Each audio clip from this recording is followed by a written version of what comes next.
Jugnoos and we are back with the third lecture back to back. Okay, तो हम लोग जल्दी जल्दी चैप्टर कंप्लीट करने का हमारा टारगेट है.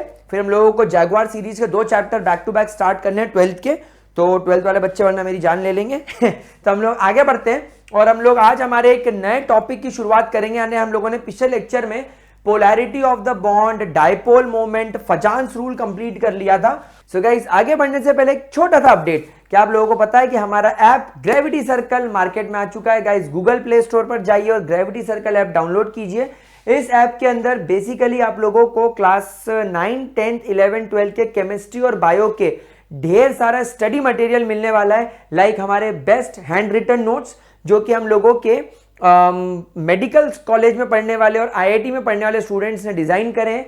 देन आपको यहां पर मिल जाएगा हमारा एनसीईआरटी का सॉल्यूशन, आपको यहां पर मिल जाएगा हमारा एनसीईआरटी एग्जाम्पलर का सॉल्यूशन और हम लोगों की टीम के द्वारा डिजाइन किए गए द बेस्ट जीपीएस यानी ग्रेविटी प्रैक्टिस शीट जो आप लोगों को बोर्ड एग्जाम्स में टॉप मोस्ट मार्क्स लेकर आने में मदद करेगी. तो गाइज, अभी आप लोग गूगल प्ले स्टोर पर जाइए, ग्रेविटी सर्कल ऐप डाउनलोड कीजिए और पूरे कोर्सेज को चेकआउट कीजिए. और आज हम लोग आगे बढ़ेंगे एक नई थ्योरी के साथ जो कि बड़ी इंटरेस्टिंग, बड़ी इंपॉर्टेंट है हमारी केमिस्ट्री में. इनऑर्गेनिक केमिस्ट्री में एस ब्लॉक पढ़ लो, पी ब्लॉक पढ़ लो, डी ब्लॉक पढ़ लो, हमेशा यूज में आती है स्पेसिफिकली पी ब्लॉक के अंदर. इनऑर्गेनिक केमिस्ट्री की जान है ये, that is valence shell electron pair repulsion theory. Valence shell electron pair repulsion theory. Valence shell electron pair repulsion theory also known as short form में VSEPR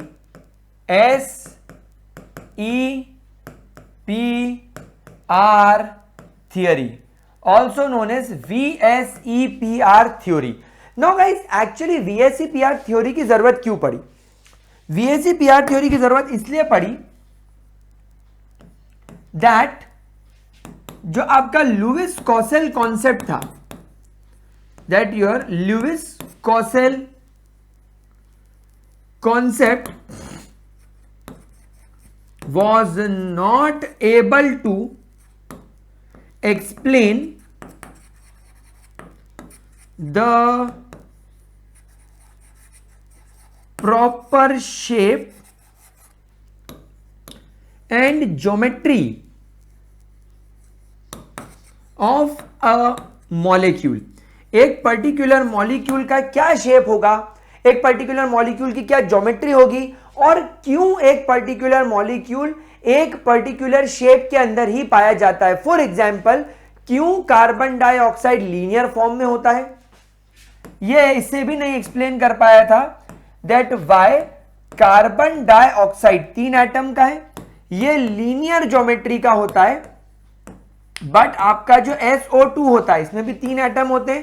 इस bent shape, इसका shape bent shape क्यों होता है, ये इसे explain ही नहीं कर पा रहा था. क्यों आपके H2O molecule is also having a V shape. तो ये सारे सवाल लुइस कॉसेल एक्सप्लेन ही नहीं कर पा रहा था. इसीलिए मार्केट में हमें क्या लेकर आना पड़ा, VSEPR थियरी. VSEPR थ्योरी हमें मार्केट में लेकर आनी पड़ी. This theory was developed by This theory was developed by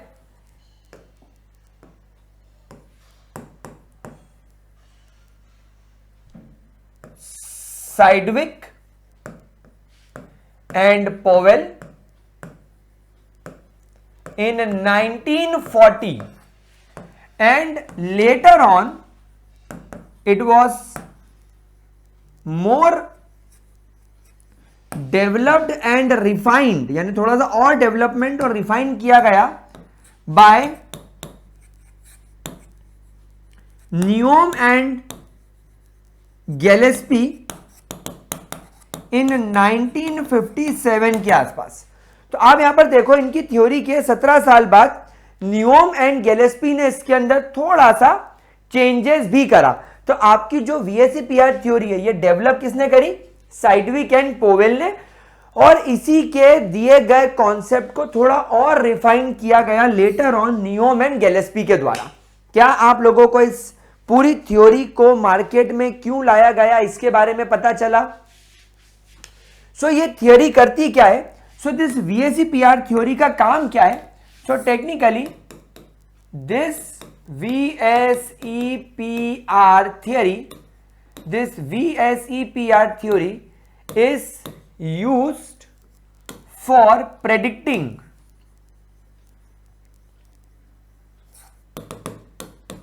the shape and geometry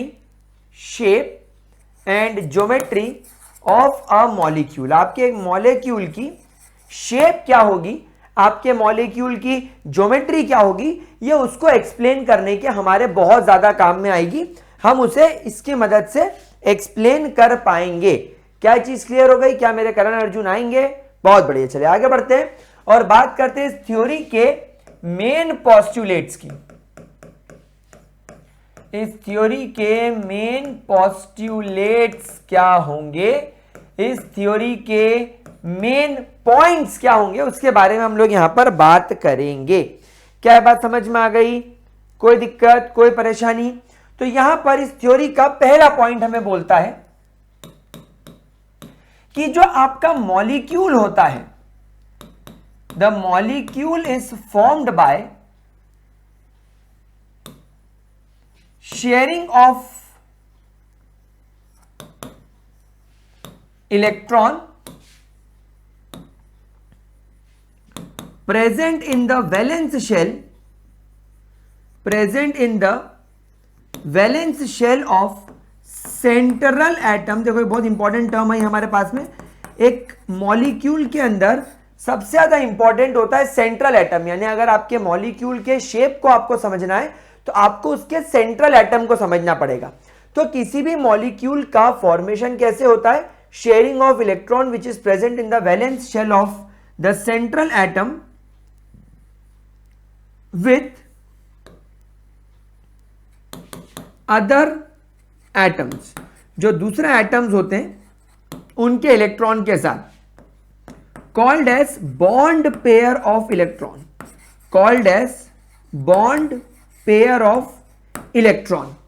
whereas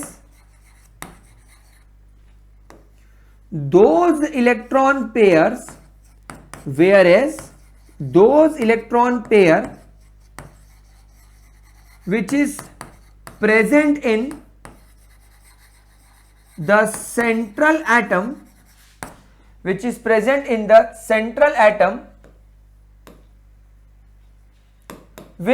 do not participate in bonding are called as lone pair of electron. पहले तो ये दो point समझो कि लोन पेयर में और बॉन्ड पेयर में क्या फर्क है। अब यहां पर लोन पेयर ऑफ इलेक्ट्रॉन और बॉन्ड पेयर इलेक्ट्रॉन का सबसे बड़ा डिफरेंस आपको समझने की जरूरत है। फॉर एग्जांपल मेरे पास में एक सेंट्रल एटम है ऑक्सीजन। अब आप लोग जानते हो ऑक्सीजन के पास में 1 2 3 4 5 6 इलेक्ट्रॉन्स होते हैं। तो ऑक्सीजन के पास में ये जो दो अनपेयर्ड इलेक्ट्रॉन्स हैं, usually the molecule is formed by sharing of electron present in the valence shell। usually ये electrons unpaired होते हैं,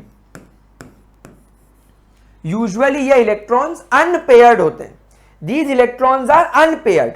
तो ये दो electrons unpaired है। अब जब हाइड्रोजन आएगा तो ये उसके अनपेयर्ड इलेक्ट्रॉन के साथ बॉन्डिंग कर लेंगे, ये उसके हाइड्रोजन के साथ में अनपेयर्ड इलेक्ट्रॉन्स बॉन्डिंग कर लेंगे। तो अब ये जो पेयर बना जिसमें एक इलेक्ट्रॉन ऑक्सीजन का है, एक इलेक्ट्रॉन हाइड्रोजन का है, यह कहलाएगा आपका बॉन्ड पेयर। और ये जो दो लोन पेयर हैं, ये लोन पेयर कहलाएंगे। क्यों लोन पेयर कहलाएंगे ये दोनों? क्योंकि ये केवल और केवल ऑक्सीजन के पास है इनका हाइड्रोजन से कोई लेना देना नहीं है और ये दोनों किसी भी प्रकार की बॉन्डिंग में पार्टिसिपेट नहीं कर रहे हैं। तो यहां पर आप लोगों को लोन पेयर और बॉन्ड पेयर का कॉन्सेप्ट समझ में आया। तो आपका आपका VACPR थ्योरी क्या बोलता है कि किसी भी मॉलिक्यूल का फॉर्मेशन कैसे होता है? मॉलिक्यूल का फॉर्मेशन होता है सेंट्रल एटम के पास मौजूद जो अनपेयर्ड इलेक्ट्रॉन होते हैं वो दूसरे एटम के इलेक्ट्रॉन के साथ म्यूचुअल शेयरिंग ऑफ इलेक्ट्रॉन करके बॉन्ड बना के बॉन्ड पेयर बना लेते हैं और उनके पास में लोन पेयर मौजूद होते हैं। यानी कि बॉन्डिंग के प्रोसेस में यह चीज देखी जाती है। लोन पेयर बॉन्डिंग में किसी भी प्रकार से कोई पार्टिसिपेशन शो नहीं करते, केवल और केवल बॉन्ड पेयर पार्टिसिपेशन शो करते हैं। क्या यह चीज क्लियर हो गई? क्या यह चीज क्लियर हुई? क्या आपको इसके अंदर कोई परेशानी, कोई दिक्कत? ठीक है, क्या मैं आगे बढ़ूं? क्या मैं सेकेंड पॉइंट की तरफ चलूं? ना। तो सेकेंड पॉइंट इन्होंने बोला कि किसी भी मॉलिक्यूल का जो शेप होता है, so now the shape of a molecule, so now the shape of a molecule is dependent upon the number of lone pair and the number of bond pair present with the central atom। आपके central atom के ऊपर कितने lone pair मौजूद हैं और कितने bond pair मौजूद हैं उस पर एक मॉलिक्यूल का शेप डिपेंड करेगा। यानी ऐसा नहीं होगा कि कितने ही लोन पेयर मौजूद हो, कितने ही बॉन्ड पेयर मौजूद हो, उससे हमारा कोई लेना देना नहीं है। हमारा जो भी लेना देना है वो क्या है? वो लेना देना है पूरा का पूरा लोन पेयर और बॉन्ड पेयर के ऊपर। अब ऐसा क्यों सर? ऐसा इसलिए because this electron pair are negatively charged. भाई आप लोग सब जानते हो ना, इलेक्ट्रॉन जो होते हैं दे आर नेगेटिवली चार्ज। तो एक बॉन्ड पेयर नेगेटिवली चार्ज्ड है, दूसरा बॉन्ड पेयर भी नेगेटिव चार्ज्ड है, या एक इलेक्ट्रॉन पेयर नेगेटिव चार्ज है, दूसरा इलेक्ट्रॉन पेयर भी नेगेटिव चार्ज है। ये दो नेगेटिवली चार्ज इलेक्ट्रॉन पेयर अगर एक दूसरे के नजदीक होंगे सो डेफिनेटली इनमें रिपल्शन होगा। तो ये इलेक्ट्रॉन पेयर एक दूसरे को रिपेल करते हैं। आप खुद देखो कि ये थ्योरी का नाम क्या सजेस्ट करता है? ये थ्योरी का नाम सजेस्ट करता है कि तुम्हारा जो सेंट्रल एटम है उसके वैलेंस शेल में यानी आउटर मोस्ट शेल में जो इलेक्ट्रॉन के पेयर मौजूद हैं, अब वो इलेक्ट्रॉन पेयर बॉन्ड पेयर भी हो सकता है जो बॉन्डिंग कर रहा हो, और लोन पेयर भी हो सकता है जो बॉन्डिंग नहीं कर रहा हो। वो इलेक्ट्रॉन पेयर एक दूसरे को रिपेल करेंगे, एक दूसरे के साथ रिपल्शन शो करेंगे, और उस पर्टिकुलर रिपल्शन की वजह से वो इलेक्ट्रॉन पेयर एक दूसरे से दूर चले जाएंगे, और वो जब एक दूसरे से दूर चले जाएंगे तो वो एक पर्टिकुलर शेप ऑक्यूपाई कर लेंगे। एंड दैट इज वाई एक मॉलिक्यूल एक टाइप के शेप के अंदर एक पर्टिकुलर ज्योमेट्री को शो करता है। तो VACPR थ्योरी का भी यही कहना है that electron pairs are negatively charged and hence these electron pairs will repel each other। ये इलेक्ट्रॉन पेयर एक दूसरे को क्या करने लगेंगे? ये इलेक्ट्रॉन पेयर एक दूसरे को रिपेल करने लगेंगे। अब सर रिपल्शन की वजह से क्या होगा? So because of repulsion, the energy within the molecule, the energy within the molecule is high, the energy within the molecule is high। यानी जब एक एटम दूसरे एटम एक सेंट्रल एटम के अंदर उसी के दो इलेक्ट्रॉन पेयर एक दूसरे से लड़ रहे हैं। यानी मान लो एक घर है, एक घर के अंदर मान लो एक लड़का है, उसकी वाइफ और उसकी मम्मी एक दूसरे से लड़ रहे हैं। तो वो तो परेशान होगा, अनस्टेबल होगा। वही चीज यहां पर हो रही है कि मान लो सेंट्रल एटम वो लड़का है, उसका एक इलेक्ट्रॉन पेयर उसकी वाइफ है, एक इलेक्ट्रॉन पेयर उसकी मां है, वो एक दूसरे के साथ लड़ रहे हैं, तो ये क्या हो जाएगा, अनस्टेबिलिटी, वो लड़के का दिमाग खराब। तो यहां पर भी सेंट्रल एटम क्या बोलेगा, अरे यार तू भी मेरा इलेक्ट्रॉन पेयर है, अरे यार तू भी मेरा इलेक्ट्रॉन पेयर है, अबे तुम एक दूसरे को रिपेल कर रहे हो, तुम एक दूसरे को रिपेल कर रहे हो, तो रिपल्शन की वजह से एनर्जी ज्यादा हो जाएगी। तो सेंट्रल एटम क्या करेगा, तो सेंट्रल एटम बोलेगा कि अच्छा अभी तुम लोगों की एनर्जी हाई है, यानी because of repulsion the energy with in the molecule is high, hence these electron pairs hence these electron pairs will start moving away from each other, and occupies a position with minimum repulsion,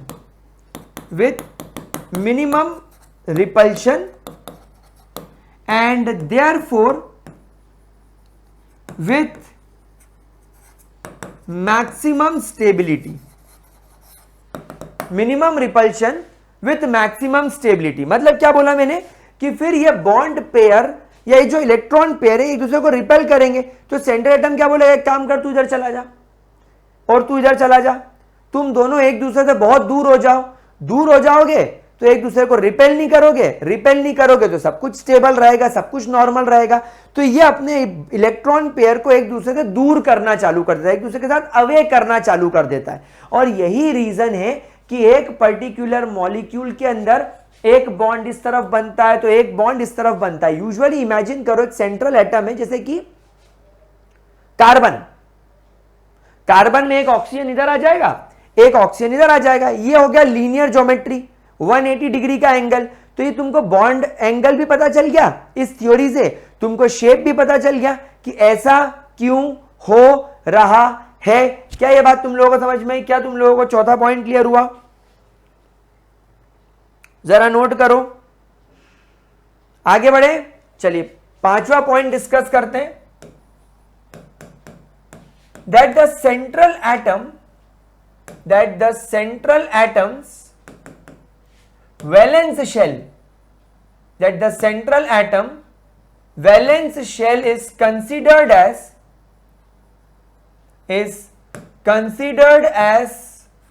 the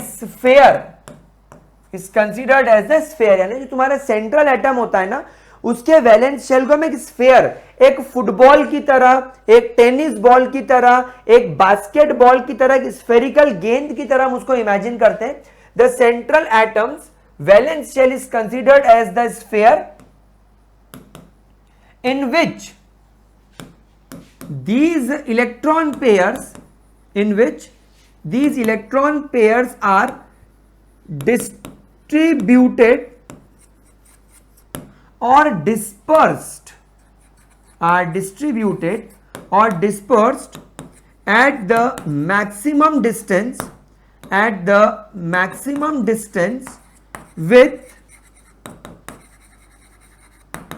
minimum repulsion। समझ में आ गई बात आपको? यानी आपको central atom के valence shell के अंदर एक इलेक्ट्रॉन पेयर दूसरे इलेक्ट्रॉन पेयर पे जितना पॉसिबल डिस्टेंस होगा वो उतना एक दूसरे से दूर रहेगा, ताकि उनके बीच में मैक्सिमम जितना रिपल्शन कम हो सके उतना हम उसे अचीव कर सके। पांचवा पॉइंट भी क्लियर हो गया? क्या ये चीज क्लियर हो गई? अच्छा, इसके अंदर हम छठे पॉइंट की तरफ चलेंगे कि जैसे मान लो सर आपने बोला कि कार्बन डाइऑक्साइड के अंदर ऑक्सीजन में डबल बॉन्ड है, तो VSEPR थ्योरी बोलती है कि हमें डबल बॉन्ड, हमें ट्रिपल बॉन्ड से कोई लेना देना नहीं है। हमें डबल बॉन्ड से, हमें ट्रिपल बॉन्ड से, हमें इससे कोई लेना देना नहीं है। VSEPR थ्योरी क्या बोलती है? दैट द मल्टीपल बॉन्ड्स, आपके जो मल्टीपल बॉन्ड्स होते हैं, that the multiple bonds are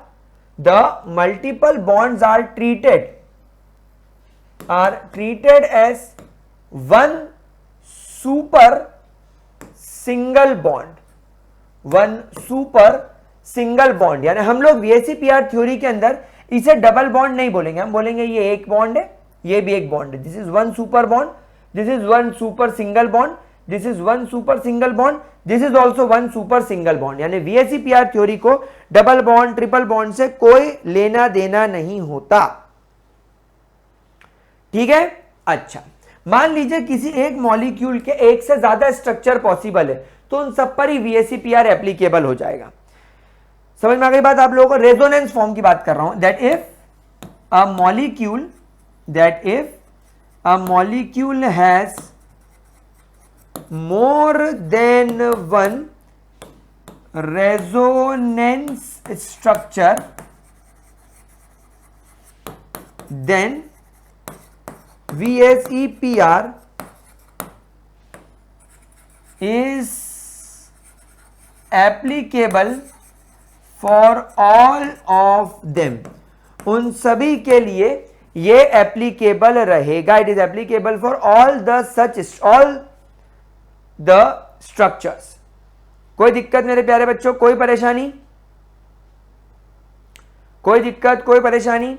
8वां point जो देखा गया था वो ये देखा गया था कि सेंट्रल एटम में अगर एक लोन पेयर है और सेंट्रल एटम में अगर दूसरा लोन पेयर है, तो ये दोनों लोन पेयर का रिपल्शन मैक्सिमम होगा। यानी एक लोन पेयर दूसरे लोन पेयर को इतना जोरदार रिपल्शन करेगा कि एक दूसरे से बहुत दूर चला जाएगा। फिर अगर मान लीजिए आपके सेंट्रल एटम में एक लोन पेयर है और एक बॉन्ड पेयर है, तो लोन पेयर बॉन्ड पेयर के अंदर भी रिपल्शन देखने को मिलेगा, लेकिन लोन पेयर से कम। यानी एक सेंट्रल एटम में अगर दो लोन पेयर है तो वो दोनों एक दूसरे को मैक्सिमम रिपल्शन शो करेंगे। अगर एक सेंट्रल एटम में एक लोन पेयर है और बॉन्ड पेयर है, तो लोन पेयर बॉन्ड पेयर में रिपल्शन होगा, बट उतना ज्यादा नहीं। और अगर एक सेंट्रल एटम में केवल बॉन्ड पेयर पर नजर डाली जाए, तो एक सेंट्रल एटम के दो बॉन्ड पेयर एक दूसरे को उतना ज्यादा रिपल्शन शो करता हुआ नहीं दिखाई देता जितना कि लोन पेयर बॉन्ड पेयर को, या जितना कि लोन पेयर को। तो ये आपके पोस्टुलेट्स हो गए VSEPR थ्योरी के। कोई दिक्कत? बाद में इतना पढ़ने के बाद लेटर ऑन आपका न्यूम एंड आपका गिचपिचपी गिलेस्पी ने 1957 में दे रिफाइंड दिस थियरी। उन्होंने इस थियरी को लेटर ऑन क्या करा? रिफाइन करा। अब एक बात बताओ, न्यूम एंड गिलेस्पी ने इस थ्योरी के अंदर क्या रिफाइन किया गया होगा? बेटा ये थ्योरी आपको बताती है कि सेंट्रल एटम में लोन पेयर होता है, ये थ्योरी आपको बताती है कि सेंट्रल एटम में बॉन्ड पेयर होता है, ये थ्योरी आपको बताती है कि सेंट्रल एटम में अगर दो लोन पेयर मौजूद है तो वो एक दूसरे को सबसे ज्यादा रिपेल करेंगे। ये थ्योरी आपको बताती है कि सेंट्रल एटम में लोन पेयर है तो लोन पेयर बॉन्ड पेयर को रिपेल करेगा और एक दूसरे से वो एनवायरनमेंट में स्पेस में मैक्सिमम दूरी पर चले जाएंगे ताकि रिपल्शन मिनिमम हो सके, और लास्ट में बॉन्ड पेयर। लेकिन ऐसा क्यों? ऐसा क्या कारण है कि लोन पेयर और लोन पेयर का रिपल्शन मैक्सिमम होता है? तो न्यूम एंड गिलेस्पी ने हमें बताया दे differentiated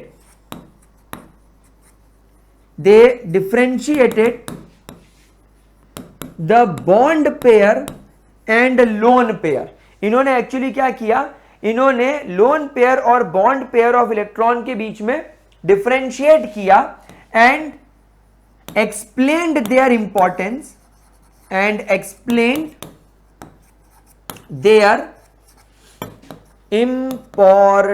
इसकी इंपॉर्टेंस को उन्होंने हमें समझाया। क्यों? क्योंकि देखो, जो आपके साइडविक और पोवेल की जो थ्योरी थी ना, वो कुछ मॉलिक्यूल्स को तो एक्सप्लेन कर पा रही थी, लेकिन बाकी के मॉलिक्यूल्स को एक्सप्लेन करने में प्रॉब्लम आ रही थी। स्पेशली कौन से? स्पेशली वो मॉलिक्यूल्स जिसमें लोन पेयर मौजूद होते हैं, वो उसको ठीक से एक्सप्लेन नहीं कर पा रही थी। और दूसरा, वो ये भी नहीं बता पा रहे थे कि लोन पेयर में रिपल्शन मैक्सिमम क्यों होता है, बॉन्ड पेयर में कम क्यों होता है। तो तो न्यूमैन एंड गिलेस्पी ने हमें बताया कि आप लोग एक बात समझो कि लोन पेयर और बॉन्ड पेयर के अंदर बहुत एक बड़ा डिफरेंस है। क्या डिफरेंस है? डिफरेंस ये है कि जो लोन पेयर होता है इट सोलली, या सोलली की जगह ज्यादा अंग्रेज ना बनते हम सिंपल लिखें, it only belongs to the central atom. ये केवल और केवल सेंट्रल एटम को बिलोंग करता है। It belongs only to central atom and therefore it occupies more space by creating the maximum repulsion। क्या आप लोगों को मेरी बात समझ में आई? क्या बोलना चाह रहा हूं मैं ये बोलना चाह रहा हूं कि इमेजिन करो एक घर है,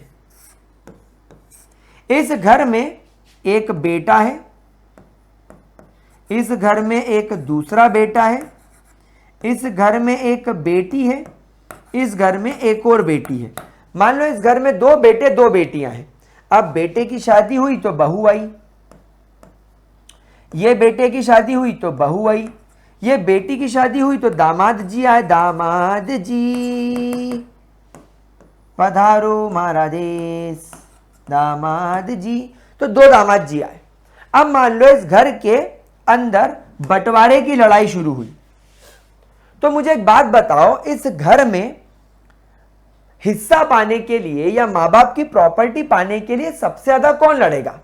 ऑब्वियसली ये बेटा बहू और ये बेटा बहू। क्यों? ये दोनों सबसे ज्यादा इसलिए लड़ेंगे क्योंकि ये बेटा बहू और ये बेटा बहू आज भी इसी घर में रह रहे हैं। वो आज भी इसी घर में रह रहे हैं जिसमें वो बचपन से रह रहे थे। वो आज भी मां बाप के साथ रह रहे हैं। और सबसे कम किसको टेंशन रहेगा? ये बेटी दामाद को, क्योंकि ये तो अपना नया घर बसा चुके हैं। ये तो ऑलरेडी एक पर्टिकुलर टाइम के बाद घर के बाहर हो गए हैं, जिसमें दामाद जी तो वैसे भी बाहर के मेंबर हैं, उनका खुद का अपना भी एक घर है। समझ में आ रही बात आपको? तो यहां पर ये दोनों बेटी दामाद क्या ये दोनों आपस में लड़ेंगे? नहीं, ये आपस में ज्यादा ही लड़ेंगे। इनफैक्ट ये मिल बांट के काम करेंगे, बोलेंगे मिलता हिस्सा तो मिलने दो। लेकिन सबसे ज्यादा लड़ाई किसकी होगी? ये बेटे बहू वर्सेस ये बेटे बहू की, क्योंकि ये दोनों सेम घर में रह रहे हैं। ये रोज लड़ेंगे बंटवारे के लिए। फिर क्या होगा? अगर ये बेटी दामाद और ये बेटी दामाद कभी घर में आ गए तो ये बेटा बहू ये बेटी दामाद को भी भगाएंगे, लेकिन पर्टिकुलरली कम। तो इमेजिन करो ये बेटा बहू तुम्हारा लोन पेयर है, ये बेटा बहू तुम्हारा लोन पेयर। तो क्योंकि ये दोनों लोन पेयर सिर्फ इस एटम को बिलोंग कर रहे हैं, तो ये बोलेंगे हमारा तो इस एटम के अलावा कोई भी नहीं है, तो हमें इस एटम में मैक्सिमम स्पेस चाहिए, हमें इसके अंदर स्पेस चाहिए। तो एक लोन पेयर दूसरे लोन पेयर से ज्यादा रिपल्शन शो करेगा। अब क्योंकि ये बेटी इस घर की है मैंने माना, लेकिन ये दामाद जी तो दूसरे घर से आए हैं और ये बेटी भी उस दामाद जी के साथ थोड़ी बाहर हो गई है, दूसरे घर चली गई है, कभी कभी आती है। तो ये बेटी बहू यानी ये दोनों आपके बॉन्ड पेयर बेटी दामाद कम रिपल्शन शो करेंगे और इन दोनों के बीच में कंपैरेटिवली रिपल्शन मीडियम होगा। क्या कॉन्सेप्ट समझ में आया? क्या ये कॉन्सेप्ट समझ में आया? ये बहुत सही कॉन्सेप्ट लगता है मेरे को समझाने में। तो यहां पर अगर हम लोग यहां पर बात करेंगे बॉन्ड पेयर की, so bond pair it belongs to the central atom also with the other atom, दूसरे एटम को भी पर्टिकुलरली बिलोंग करता है। तो इसीलिए आप लोग समझ ही गए होंगे कि लोन पेयर के बीच में जो रिपल्शन होगा वो मैक्सिमम होगा। क्या ये बात समझ में आई आप लोगों को? क्या ये बात समझ में आ गई आप लोगों को? तो न्यूमैन एंड गिलेस्पी का कॉन्सेप्ट भी हम लोगों को क्लियर हुआ। पक्की बात, सीधी बात, नो बकवास, क्लियर है? चलिए अब हम लोग यहां पर इसी वजह से न्यूमैन एंड गिलेस्पी ने क्या बोला, and therefore Newman and Gillespie ने बोला एंड देयरफॉर आपके जो मॉलिक्यूल्स का जो शेप एंड जो ज्योमेट्री है should be classified as number 1 वो molecules that have absence of lone pair electrons. पहले हम उन मॉलिक्यूल्स को देख ले जिनमें लोन पेयर है ही नहीं, केवल बॉन्ड पेयर है। और दूसरे मॉलिक्यूल्स वो molecules with presence of lone pair of electron, ऐसे मॉलिक्यूल्स जिनमें लोन पेयर प्रेजेंट है। तो आप लोग जानते हो लोन पेयर के आ जाने से एक तो लोन पेयर दूसरे लोन पेयर को रिपेल करेगा, फिर लोन पेयर बॉन्ड पेयर को रिपेल करेगा, और इनका रिपल्शन ज्यादा होगा तो मॉलिक्यूल के शेप में फर्क आने लगेगा। क्या ये बात समझ में आई? क्या ये बात आप लोगों को समझ में आई? क्या हम लोग आगे बढ़े? चलिए ग्रेट। अब हम लोग यहां पर आगे बढ़ते हैं और यहां पर हम लोग एक टेबल, वैसे तो मैं चाहूं तो आपको एनसीईआरटी का टेबल दिखा सकता हूं, लेकिन मैं सोच रहा हूं कि एक बार आपको बनवाई दूं प्रॉपरली ताकि आप लोगों को कॉन्सेप्ट क्लियर आ जाए। तो यहां पर हम लोग सबसे पहले बात करेंगे उन मॉलिक्यूल्स की, सबसे पहले हम लोग बात करेंगे उन मॉलिक्यूल्स की with absence of lone pair of electrons. हम बात करेंगे उन मॉलिक्यूल्स की जिनमें लोन पेयर ऑफ इलेक्ट्रॉन की एब्सेंस होती है। क्या यह चीज क्लियर हुई? तो यहां पर हम लोग एक टेबल बना लेते हैं, बढ़िया वाला, बहुत बड़ा वाला, शानदार वाला। हा, क्या टेबल लग रहा है, एकदम सुंदर सा। ठीक है, यहां पर हम लोग लिखेंगे सबसे पहले नंबर ऑफ इलेक्ट्रॉन पेयर। यहां पर हम केवल बॉन्ड पेयर की ही बात कर रहे हैं। यहां पर लोन पेयर तो एब्सेंट है, तो हम यहां पर केवल और केवल बॉन्ड पेयर की बात कर रहे हैं। यहां पर हम लोग अरेंजमेंट ऑफ इलेक्ट्रॉन पेयर की बात करेंगे। हमारा इलेक्ट्रॉन पेयर यहां पर किस प्रकार अरेंज हो रहा है। यहां पर हम उस मॉलिक्यूल की ज्योमेट्री को डिस्कस करेंगे और यहां पर हम उसके एग्जाम्पल्स को लिखेंगे।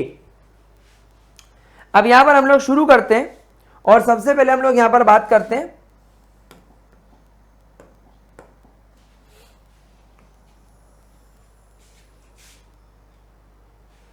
उन मॉलिक्यूल्स की जिनमें केवल और केवल दो ही बॉन्ड पेयर नजर आ रहे हैं।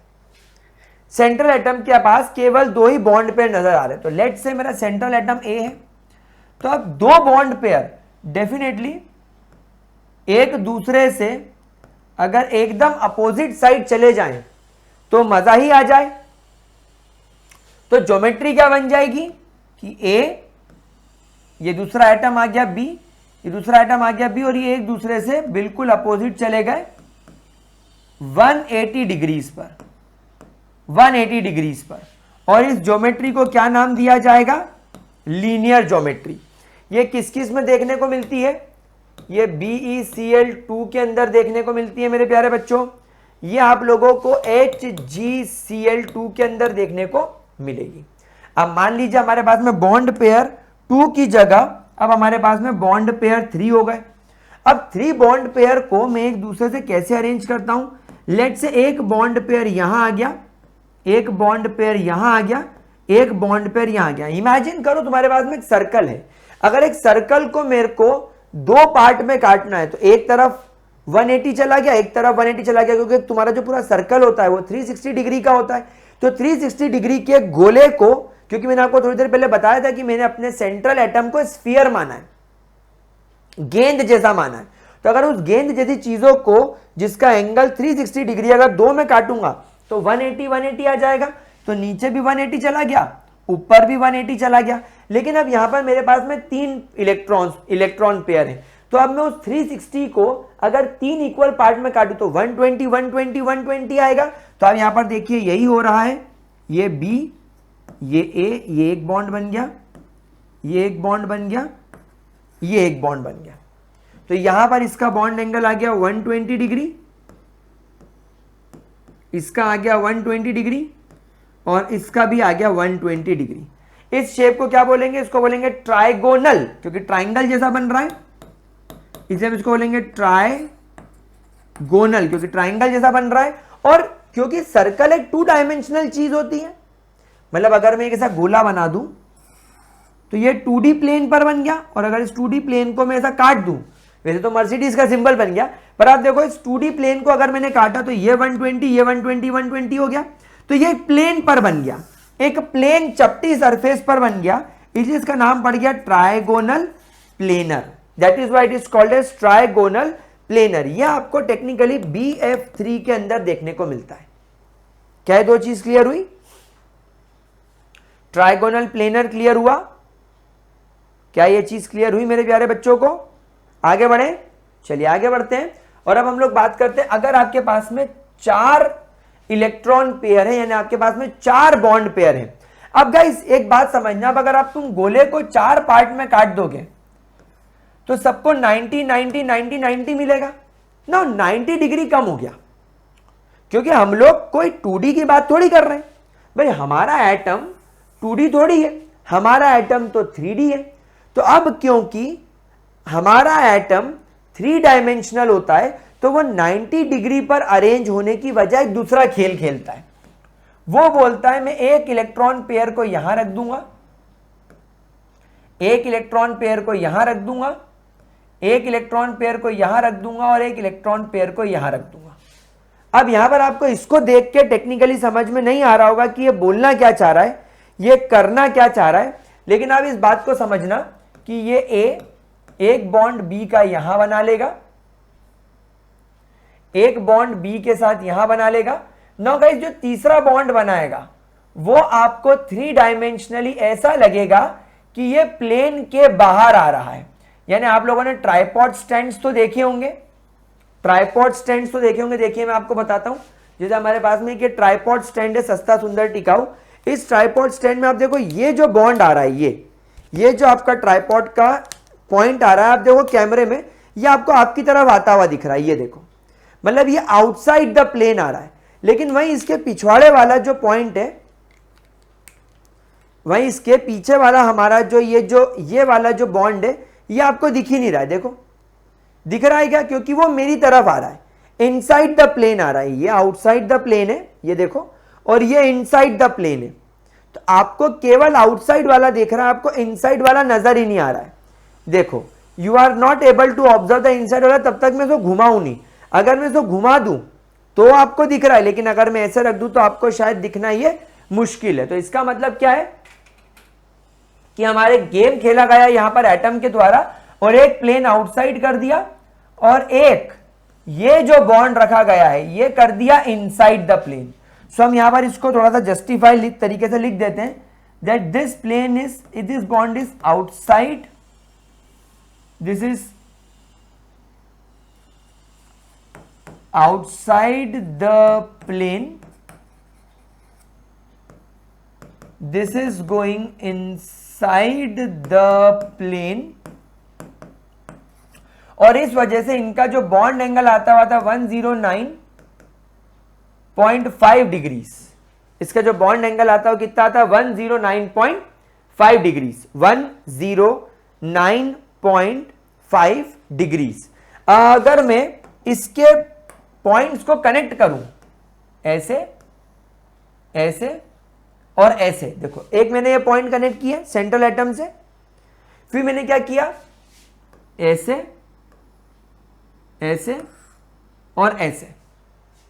अगर मैंने ऐसे कनेक्ट किए, फिर मैं इन चारों को कनेक्ट कर दूं, ऐसे, ऐसे, ऐसे और ऐसे, तो आपको ये एक समवॉट टेट्राहेड्रॉन जैसा दिखाई दे रहा है। मैथ्स में इस स्ट्रक्चर को टेट्राहेड्रॉन बोलते हैं, इसीलिए इस मॉलिक्यूल शेप की ज्योमेट्री भी क्या लिखी जाने लगी, tetrahedral. Basically it is obtaining a tetrahedral geometry. ये आपको मीथेन के अंदर देखने को मिलती है, ये आपको NH4 पॉजिटिव अमोनियम आयन के अंदर भी देखने को मिलती है। ठीक है, आगे बढ़ते हैं। अगर मान लीजिए आपके पास में 5 बॉन्ड पेयर है, तो 5 बॉन्ड पेयर के अंदर प्रॉब्लम होने लगी। जब तक 4 थे तब तक काम चला लिया, जब तक 4 थे तब तक तो हमने काम चला लिया, लेकिन अब हम लोग काम नहीं चला पाएंगे। अब हम लोग काम नहीं चला पाएंगे, तो अब हम क्या करें, तो अब हम लोग यहां पर पहले 3 बॉन्ड पेयर को 1, 2 और 3, हम पहले इन 3 बॉन्ड पेयर को वैसे अरेंज करेंगे। देखो, इसको इससे जोड़ा, इसको इससे जोड़ा, इसको इससे जोड़ा, इसको इससे जोड़ा। ये आपको क्या दिखाई देने लग रहा है, ये आप लोगों को क्या दिखाई देने लग रहा है मेरे प्यारे बच्चों, what you are observing, what you guys are observing, मुझे बताइए। What you guys are observing, एक ट्राइंगल जैसा, what you guys are observing एक ट्राइंगल जैसा। तो हम इसको थोड़ा ठीक से जोड़ दें, ये ऐसा होगा, हम ए को थोड़ा नीचे ले आते हैं, अब ठीक है, ये इससे जुड़ गया, ये इससे जुड़ गया और एक ट्राइंगल जैसा बन गया। Isn't it looking like a triangle, क्या एक ट्राइंगल बन गया आप लोगों के लिए, है ना। अब हम बचे हुए जो दो लोन पेयर हैं, एक को इसके ऊपर की साइड और एक को इसके नीचे की साइड रख देते हैं। अब हम इसको कैसे जोड़ें बताइए, अब हम इसको कैसे जोड़ें भाई, ये इससे जुड़ जाएगा, ये इससे जुड़ जाएगा, जुड़ रहा है कि नहीं जुड़ रहा है, ये इससे जुड़ रहा है, फिर इसको इससे जोड़ना पड़ेगा, इसको इससे जोड़ना पड़ेगा, इसको इससे जोड़ना पड़ेगा, इसको इससे जोड़ना पड़ेगा। तो ये एक्चुअली क्या बन रहा है, ट्राइंगल बन रहा है और एक पिरामिड ऊपर एक पिरामिड नीचे। मतलब आप ऐसा इमेजिन करो, अब आप इसको इधर देखोगे तो आपको ज्यादा बेटर लगेगा कि एक ए है, ए से एक बी इधर जुड़ गया, ए से एक बी इधर जुड़ गया, ए से एक बी इधर जुड़ गया। आप इसे इस प्रकार ऑब्जर्व करो। मैं सब फालतू की इमेजिनरी लाइंस हटा देता हूं, इसका कोई मतलब नहीं है, हम केवल यहां पर ए रखेंगे, बस काम खत्म। देखो अब आप यहां पर इसको ऑब्जर्व करो और एक काम करता हूं, मैं इसको भी ऐसे बनाता हूं जैसा मैंने इधर बनाया है, एक इधर बनाता हूं, एक इधर बनाता हूं, इस ए को नीचे रखता हूं और इस ए को ऊपर रखता हूं। हाँ, तो ये देखो, ये मैंने क्या बना दिया, ये मैंने ए से 3 बॉन्ड पेयर बना दिए। जरा इन 3 बॉन्ड पेयर को ध्यान से ऑब्जर्व करो, ये और ये आपका एक ट्राइंगोनल बन गया, दिस इज योर ट्राइंगल। और इन ट्राइंगल्स में मैक्सिमम बॉन्ड एंगल अपन कितना खींच सकते हैं, इसके अंदर हम मैक्सिमम बॉन्ड एंगल कितना खींच सकते हैं, 120। So this is 120 degrees, this is 120 degrees and this is 120 degrees. फिर इसके अलावा हम लोग क्या करेंगे, एक बॉन्ड ऊपर बना देंगे, एक बॉन्ड एग्जैक्टली इसके नीचे बना देंगे। तो एक बी आपका यहां आ गया और एक बी आपका यहां आ गया। समझ में आई बात मेरे प्यारे बच्चों को। और अब इसको हम कैसे जोड़ेंगे, ऑब्वियसली हम इसको ऐसे जोड़ेंगे, देखो एक ये बन गया आपका ट्राइगोनल और एक आपका ट्राइगोनल ये बन गया। तो एक्चुअली क्या लग रहा है, एक ट्राइंगल दिख रहा है आप सभी लोगों को इस प्रकार का, और एक पिरामिड आपको ऐसा ऊपर निकलता हुआ दिख रहा है और एक पिरामिड आपको ऐसा नीचे निकलता हुआ दिख रहा है। कुछ इस प्रकार से आपको ये स्ट्रक्चर नजर आ रहा है, ए बी बी बी, एक बी यहां पर, एक बी यहां पर। Isn't it looking like this, क्या ये इस प्रकार नजर नहीं आ रहा है कि एक ट्राइंगल है, ट्राइंगल के ऊपर एक बी, ट्राइंगल के नीचे एक बी। तो इस प्रकार इस स्ट्रक्चर को आप लोग क्या नाम दे सकते हैं, how will you name this structure, how will you name this structure, आप इस स्ट्रक्चर को क्या नाम देंगे। हाँ मेरे प्यारे बच्चों, this will be called as trigonal, क्योंकि ट्राइंगल बन रहा है। अच्छा यहां पर आप देखो, ये जो ट्राइंगल बन रहा है इसका बॉन्ड एंगल कितना बनेगा, 90 डिग्रीज, इसका कितना बनेगा 90 डिग्रीज। तो इसको बोलेंगे ट्राइगोनल बाय पिरामिडल, क्या बोलेंगे, trigonal bipyramidal, this will be called as trigonal bipyramidal. और ध्यान रखना, ट्राइगोनल बाय पिरामिडल में आपको 3 बॉन्ड के अंदर 120 डिग्री दिखाई देता है और 2 बॉन्ड के अंदर आपको 90 डिग्री दिखाई देता है। ये टेक्निकली आप लोगों को एमोनिया नहीं आ रहा, अमोनिया में तो चेंज हो जाएगा ना, अमोनिया नहीं, उसमें तो लोन पेयर आ गया। ये आपको PCl5 के अंदर दिखाई देगा क्योंकि इसके अंदर 5 बॉन्ड है। This is observed in PCl5। चलो देखो इसको, जल्दी देखो, फटाफट देखो, फिर हम आगे बढ़े, फटाफट ऑब्जर्व करो so that we can move. क्या ये चीज क्लियर हो गई, चलिए आगे चलते। और अब हम लोग बात करते हैं, अगर आपके पास में यहां पर 5 नहीं बल्कि 6 बॉन्ड पेयर है, तो अब 6 बॉन्ड पेयर के लिए क्या करेंगे, एक ए बनाएंगे, एक लोन पेयर इलेक्ट्रॉन पेयर यहां, एक इलेक्ट्रॉन पेयर यहां, एक इलेक्ट्रॉन पेयर यहां, एक इलेक्ट्रॉन पेयर यहां, एक इलेक्ट्रॉन पेयर नीचे, एक इलेक्ट्रॉन पेयर ऊपर। ये आपका इस प्रकार से आपको अरेंज्ड होता हुआ दिखाई देगा। देखिए अब मान लीजिए मैं यहां पर इसको जोड़ के बनाऊं, तो एक ए हो गया, एक ए से बी यहां आ गया, एक बी यहां आ गया, एक बी यहां आ गया, एक बी यहां आ गया, एक बी यहां आ गया और एक बी यहां आ गया। थोड़ा सा इसको हम लोग नीचे खींच लेते हैं।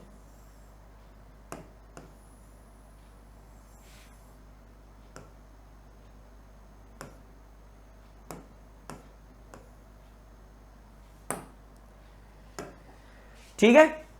अब यहां पर अगर हम इसको देखें तो आपको एक तारे जैसा नजर आएगा, ये तारा वो तारा हर तारा देखो जिसे भी लगे प्यारा, ये देखो, isn't it looking like a star? तो ये एग्जैक्टली ऑक्टाहेड्रल स्ट्रक्चर होता है। इस ज्योमेट्री को ऑक्टाहेड्रल ज्योमेट्री बोलते हैं। या किसी का भी बॉन्ड एंगल ले लो, यहां सभी के बॉन्ड एंगल 90 डिग्रीज के ही आप लोगों को नजर आएंगे, 90 डिग्रीज के आपको नजर आएंगे। आपको SF6 के अंदर देखने को मिलता है। समझ में आई प्यारे बच्चों? समझ में आई मेरे प्यारे बच्चों? क्या ये चीज क्लियर हुई? हुई कि नहीं? हुई। चलो हो गया। क्या यहां तक सबको सारे शेप्स क्लियर हो गए? चलिए अब हम लोग यहां पर बात करेंगे ऐसे मॉलिक्यूल्स की दैट हैव, ऐसे मॉलिक्यूल्स की that have lone pair of electrons, जिनके पास में लोन पेयर ऑफ इलेक्ट्रॉन है। तो यहां पर हम लोग इलेक्ट्रॉन पेयर का नंबर लिखेंगे, यहां पर हम लोग उसका टाइप लिखेंगे। यहां पर देखिए इस बार अब हमें टाइप लिखना बहुत जरूरी है। यहां पर हमें लिखना पड़ेगा कि इलेक्ट्रॉन पेयर में से बॉन्ड पेयर कितने हैं, लोन पेयर कितने हैं, बॉन्ड पेयर कितने हैं, लोन पेयर कितने हैं। यहां पर हम उसका अरेंजमेंट करेंगे, यहां पर हम हमारे एटम का अरेंजमेंट करेंगे, यहां पर हम उसका शेप लिखेंगे और यहां पर हम उसका एग्जाम्पल लिखेंगे। मतलब इस बार थोड़ा टेबल बड़ा बना है। तो चलिए सबसे पहले हम लोग यहां पर शुरू करते हैं। हमारे पास में इलेक्ट्रॉन पेयर यहां पर 3 है। 2 में कभी कोई प्रॉब्लम नहीं होगी। मान लो 2 है, मान लो 2 है और 2 में एक लोन पेयर है और एक बॉन्ड पेयर, तो कोई फर्क नहीं, वो तो कोई टेंशन वाली बात नहीं है। एक बॉन्ड का कोई शेप नहीं होगा। मान लो तुम्हारे पास में एक ए है, ए बी से जुड़ रहा है, तो इसका क्या शेप है भाई? शेप तो तब आएगा ना जब 2 बॉन्ड हो या 2 से ज्यादा बॉन्ड हो तो शेप आएगा। एक बॉन्ड का कोई शेप थोड़ी आएगा। तो हमें मिनिमम 3 बॉन्ड चाहिए, 3 इलेक्ट्रॉन पेयर चाहिए। इसमें आपका सेंट्रल एटम होगा ए,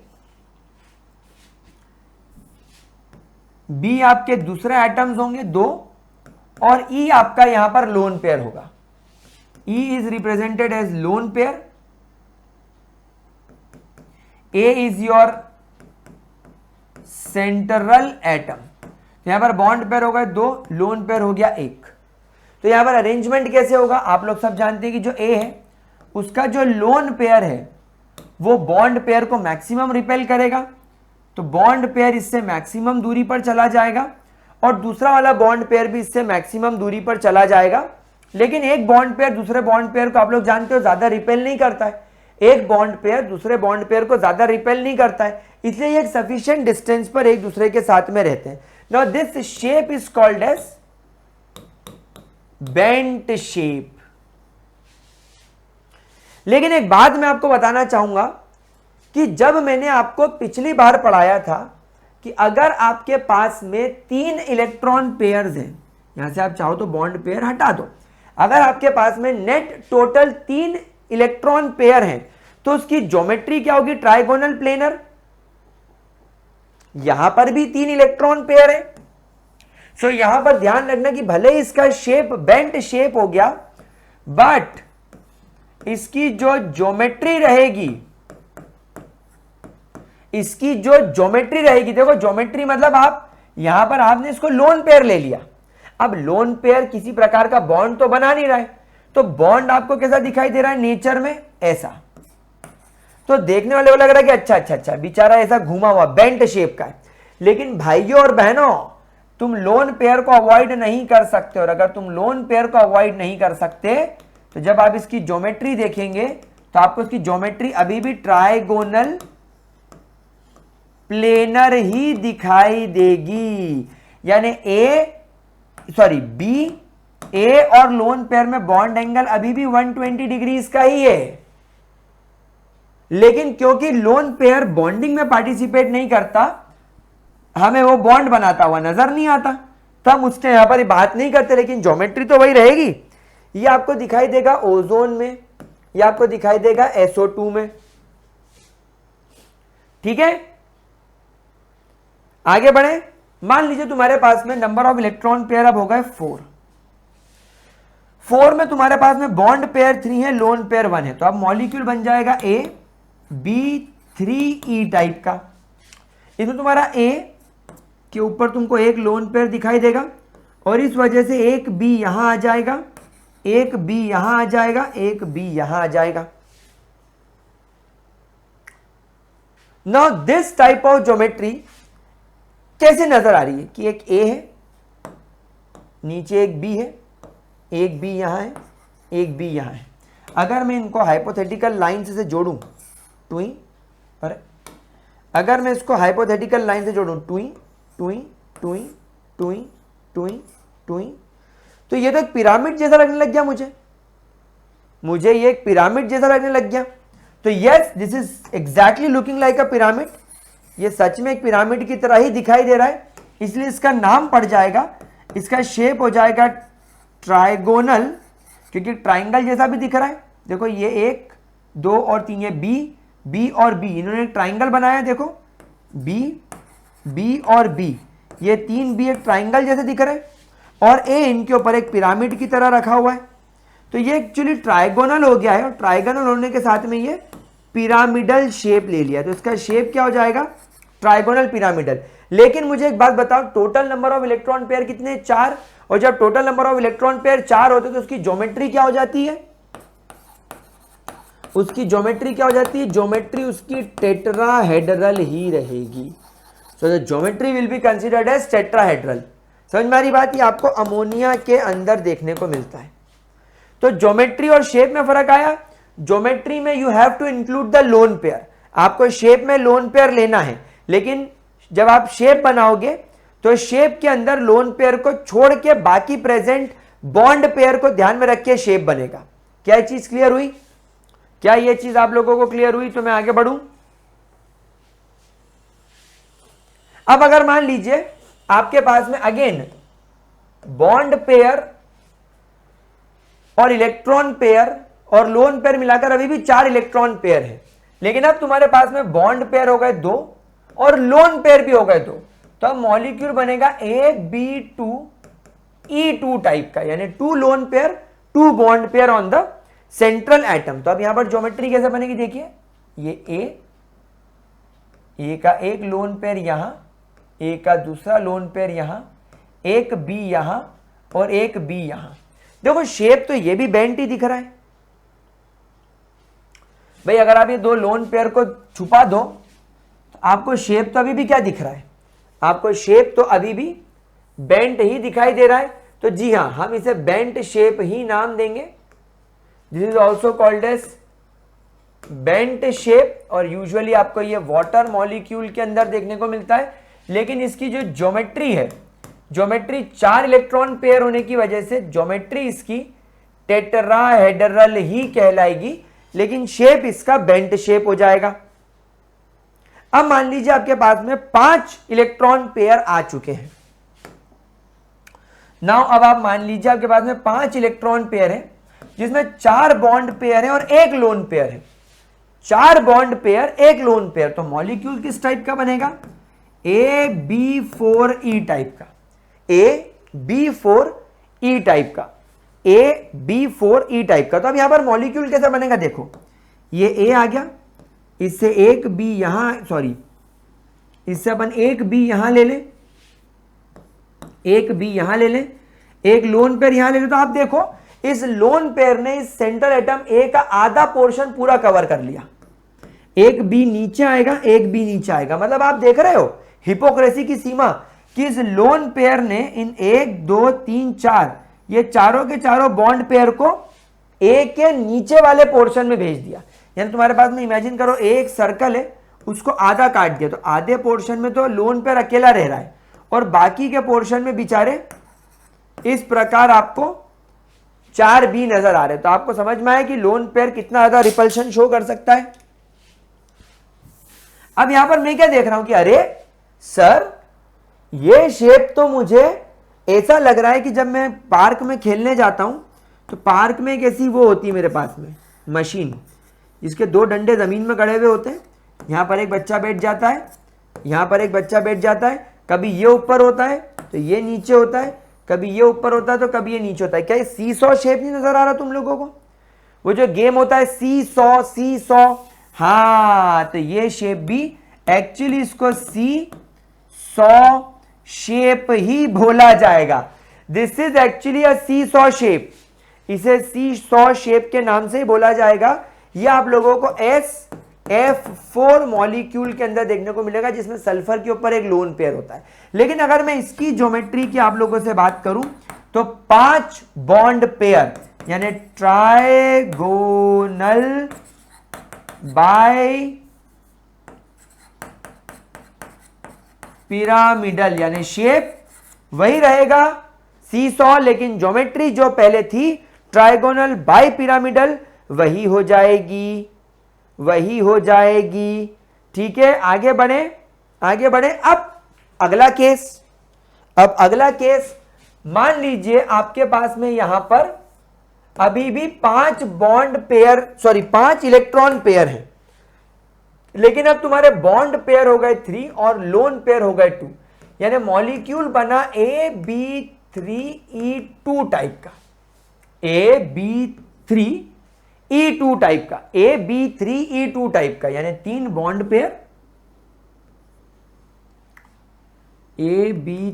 अबे यार AB3E2 टाइप का।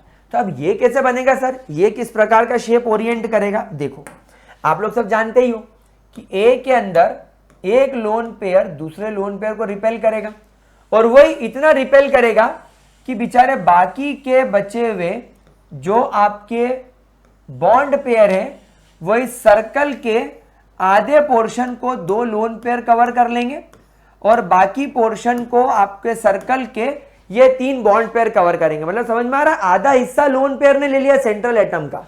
मान लो पूरा तुम्हारा सेंट्रल एटम एक स्फीयर, इसके आधे पोर्शन में बी है, और ऊपर का जो पूरा पोर्शन बचा हुआ है, ये पूरा पोर्शन ये वाला, इसमें 2 लोन पेयर फंसे हुए। समझ में आई बात आप लोगों को? ये शेप कैसा लग रहा है? अगर तुम कुछ देर के लिए ये लोन पेयर को भूल जाओ कि एग्जिस्ट ही नहीं करते, तो B अगर सब हटा दो, B हटा दो, तो ये ऐसा नहीं दिख रहा तुम लोगों को? टी शेप, बस। तो इसका शेप क्या है? It is actually T shaped.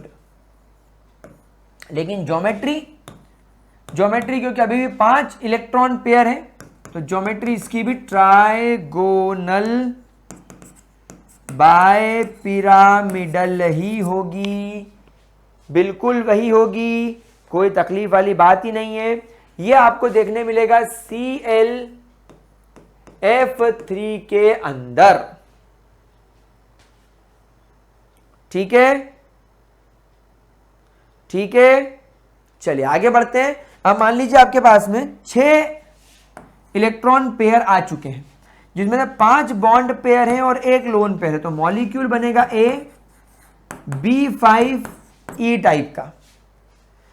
तो A यहां आ गया, एक बॉन्ड पेयर यहां आ गया, ऑक्टाहेड्रल ज्योमेट्री के हिसाब से एक यहां आ गया, एक यहां आ गया, एक यहां आ गया, एक यहां आ गया, और यहां पर एक बॉन्ड की जगह, जैसे यहां पर पहले एक बॉन्ड होता था, अब उस बॉन्ड की जगह यहां पर आ गया एक लोन पेयर।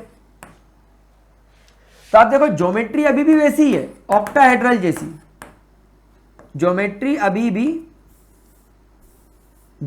अभी भी ऑक्टाहेड्रल ही है, लेकिन एक लोन पेयर आ जाने की वजह से बॉन्ड आपको 5 ही दिख रहे हैं, यानी ये और ये टुई टुई टुई टुई, और ये एक पिरामिड। मतलब आपको क्या दिख रहा है? ध्यान से इसके शेप को देखो कि नीचे आपको बी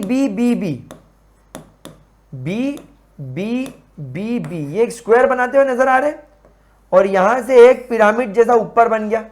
तो एक स्क्वायर है और एक पिरामिड है, तो क्या इसका नाम स्क्वायर और पिरामिडल ऐसा नहीं रख देता मैं? बिल्कुल, इसका नाम वही होगा, इसका शेप वही होगा, इसके शेप का नाम होगा स्क्वायर पिरामिडल। इसका शेप क्या होगा मेरे प्यारे बच्चों?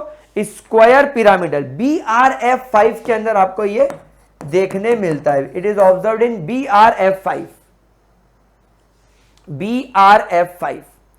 ठीक है, अब आगे बढ़ते हैं। मतलब शेप्स के नाम याद रखने की जरूरत पड़ रही है क्या? नहीं, जरूरत ही नहीं है सर, ऐसे ही याद हो जाएगा।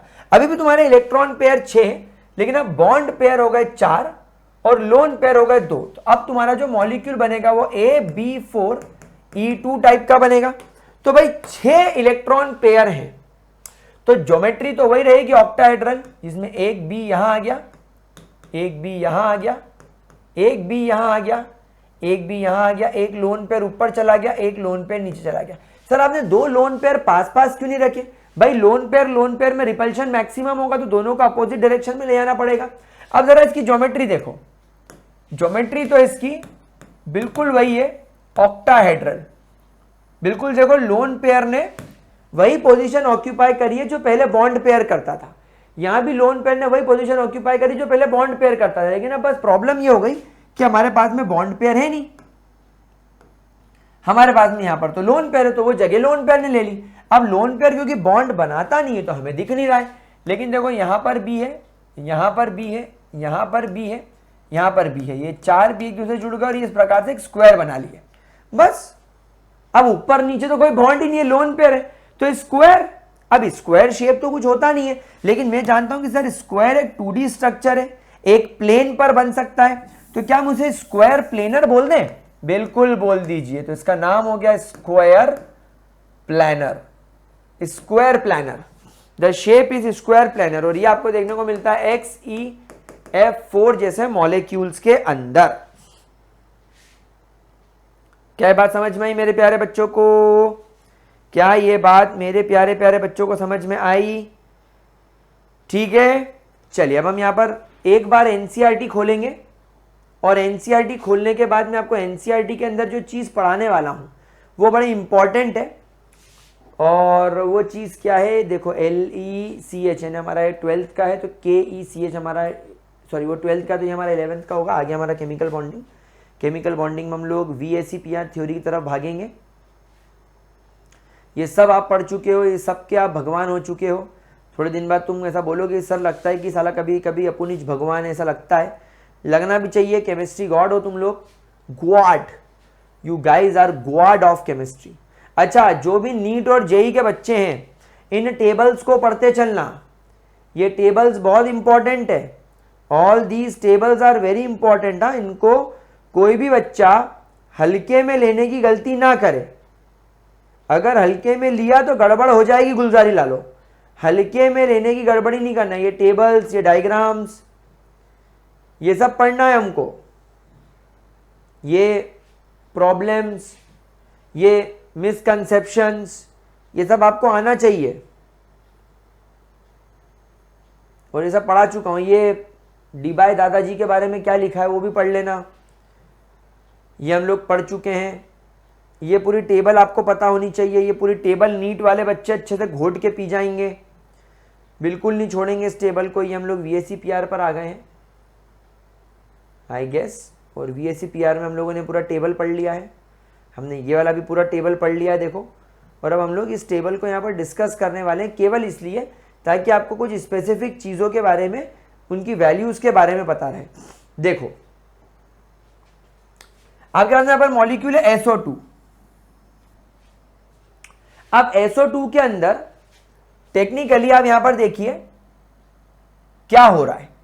टेक्निकली यहां पर सल्फर ऑक्सीजन के बीच में 1 2 3 4 बॉन्ड बन रहे हैं। यहां पर 4 बॉन्ड पेयर लिखे गए, और ये एक लोन पेयर दिख रहा है, तो एक लोन पेयर लिखा गया।